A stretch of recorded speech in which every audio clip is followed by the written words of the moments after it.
नमस्कार शेतकरी मित्रांनो, स्वागत आहे तुमचं आपल्या यूट्यूब चॅनलमध्ये. तर आपण सध्या आलेलो आहोत टरबूजच्या प्लॉटवरती. तर इथं पॉलिनेशनसाठी शेतकऱ्यानं आणलेली आहे मधमाशाची पेटी. आपण बघू शकता कशाप्रकारे मधमाशा इथून उडत आहेत. ते बघा, एका डेऱ्यामध्ये पाणी ठेवून इथे एक गोणपाट ठेवलेला आहे. त्याच्यावर ओलाव्यामुळं मधमाशा दिसत आहेत. तर सध्या आहे ह्या प्लॉटची सेटिंग चालू आहे.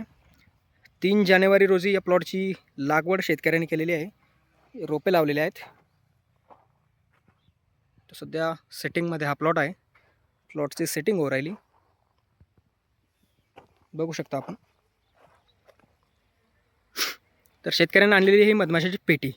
तर बऱ्याचशा शेतकऱ्यांचं म्हणणं असतं की मधमाशाची पेटी आणावीच लागेल का? तर असं आहे, काहीशा क्षेत्रामध्ये कसं आहे, मधमाशाच दिसत नाही, जेणेकरून की आणि मधमाशाशिवाय टरबूजची सेटिंग होणं खूप अवघड आहे. तर जिथे मधमाशाच नसतील तिथं तुम्ही पेटी आणून मधमाशांच्या साहाय्याने पॉलिनेशन करू शकता. जेणेकरून की योग्य पॉलिनेशन झालं तरच तुमच्या जे फळं आहेत ते योग्य साईजचे होतात, त्याचा आकार व्यवस्थित राहतो आणि झाडाला सेटिंग होते, फळं लागतात. आणि जर का मधमाशाच नसतील तर तुम्ही तुमच्या प्लॉटची सेटिंग होऊ शकत नाही प्रॉपर रीतीप्रमाणे. तर हे बघा, मधमाशा आपल्याला दिसत आहेत.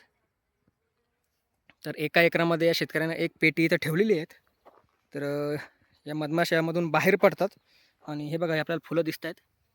फुलावरती इकडून तिकडून बसून यायचं 5-6 वेळेस मधमाशी एक वेळ बसली की तेव्हा प्रॉपर पॉलिनेशन होते. बघू शकता आपण हा प्लॉट. ही आहे सिंजेंटा कंपनीची सिम्बा व्हरायटी. या शेतकऱ्यानं 2 एकरामध्ये सिंबाची लागवड केलेली आहे. बघू शकता आपण. सेटिंग चांगल्या प्रकारे सेटिंग इथे होऊ राहिलेली. हे बघा, वेलांची वाढही अतिशय दर्जेदार अशी वाढ झालेली वेलांची. वेलांची वाढ व्यवस्थित झालेली बघा, कळी बघू शकता. हे बघा.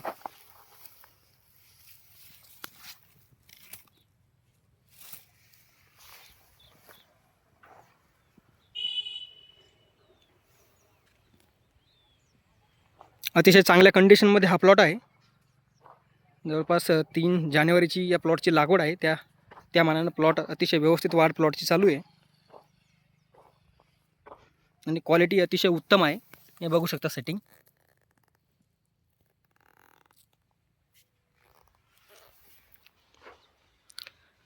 धन्यवाद मित्रांनो.